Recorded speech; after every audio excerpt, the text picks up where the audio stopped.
بسم اللہ الرحمن الرحیم۔ ہم حرکت تو کر رہے ہیں، ہم بڑھ رہے ہیں آگے، ہم سن بھی رہے ہیں۔ ایسا نہیں ہے کہ ہم نہیں سنتے یا علماء بیان نہیں کرتے، نہیں، بیان ہوتا ہے، سنتے ہیں، سمجھتے ہیں، لیکن بہرحال کہیں نہ کہیں کسی نہ کسی جگہ پہ ہم پھنسے ہوئے ہیں، کوئی نہ کوئی رکاوٹ ہے۔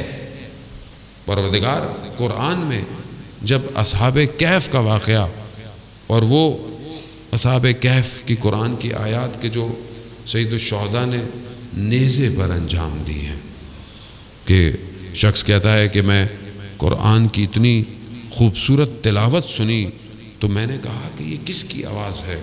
تو کہا میں نے جب باہر کی طرف اپنے حجرے سے سر نکالا تو میں نے دیکھا نیزے پر ایک سر ہے جو سورہ کہف کی تلاوت کر رہا ہے۔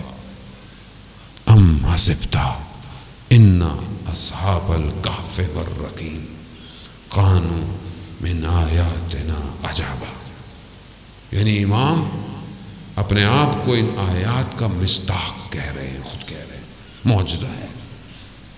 جو امام نیزے پر قرآن پڑھ رہا ہو، اس کے ماننے والے کتنا قرآن پڑھتے ہیں، کتنے قرآن کی تلاوت ہے، زندگی میں کتنا قرآن ہے، ہماری زندگی میں قرآن کتنا ہے۔ گھر میں رکھا ہوا ہے مولانا صاحب، جب سفر پہ جاتے ہیں تو سر کے نیچے سے گزر جاتے ہیں، جب کوئی مر جاتا ہے تو فاتحہ پڑھ دیتے۔ قرآن وجود میں کہاں ہے؟ قرآن سے انسیت کتنی ہے، مانوس کتنا ہے قرآن سے انسان۔ مگر یہ نہیں کہا تھا رسول خدا نے کہ میں تمہارے درمیان میں دو بھاری چیزیں چھوڑ کے جا رہا ہوں، ایک قرآن اور ایک اطرت، یہ دونوں مجھ تک پہنچیں گے۔ تو اب امام تو غیبت میں ہے، ظاہر نہیں ہے، تو ابھی کیا چیز ہے حاضر ہمارے پاس؟ قرآن۔ تو قرآن کتنا ہے میری زندگی میں؟ کیونکہ مشکل یہ ہے کہ جب ہم عمل کی بات کرنا شروع کریں تو پھر انسان اپنے کندھوں کو جھاڑنا شروع کر دیتا ہے۔ قرآن کی بات کریں تو کہتے ہیں مولانا صاحب قرآن تو سمجھنا چاہیے، تفکر کرنا چاہیے۔ بھائی پڑھیں گے تو سمجھ آئے گا نا، بغیر پڑھے سمجھ میں آئے گا، تلاوت کیے بغیر سمجھ میں آئے گا۔ شب عاشورہ امام مہلت مانگ رہے ہیں، کس کی؟ تلاوت اور عبادت کی۔ ہماری زندگی میں قرآن کتنا ہے؟ بہرحال یہ ایک کوشچن مارک ہے میرے اپنے اوپر۔ قرآن جب اصحاب کہف کی گفتگو کرتا ہے کہ یہ کون تھے اصحاب کہف، یہ غار والے، یہ کون تھے؟ پروردگار کہتا ہے یہ میری عجیب آیات ہیں، یعنی میری نشانیاں ہیں۔ یہ اصحاب کہف کا واقعہ آپ نے سنا ہوا ہے، سنتے رہتے ہیں آپ۔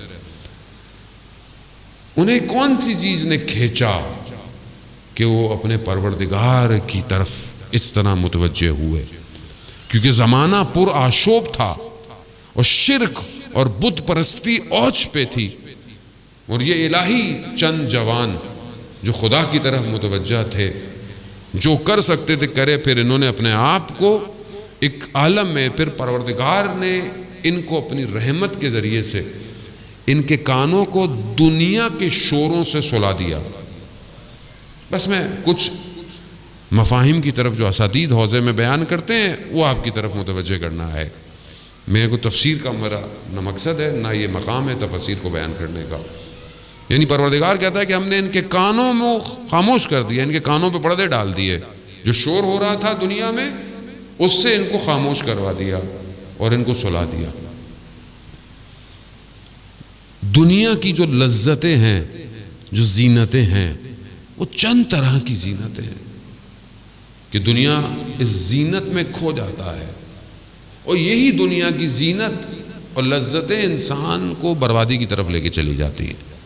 انسان جانتا ہوتا ہے سب کچھ لیکن پھر بھی انجام نہیں دیتا۔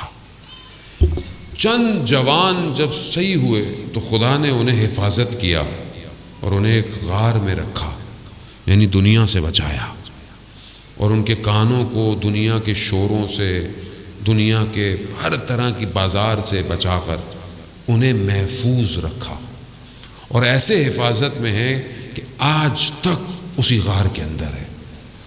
اور کس کے لیے ہے؟ آخری امام کے وقت اٹھائے جائیں گے، اٹھائے جائیں گے۔ یہ آیات الہی ہے، یہ نشانیاں ہیں کہ آج جو اس زمانے میں دنیا تھی، جو اس زمانے میں سسٹم تھا، نظام تھا، وہ کس طرف کھینچ رہا تھا، کیوں یہ جوان اس کے خلاف کھڑے ہوئے تھے، کیوں انہوں نے اپنی جانوں کو خطرے میں ڈالا؟ کیونکہ بت پرستی، شرک پرستی اور وہ دنیا کو تباہ اور برباد اور فساد کرنے والا نظام حاکم تھا۔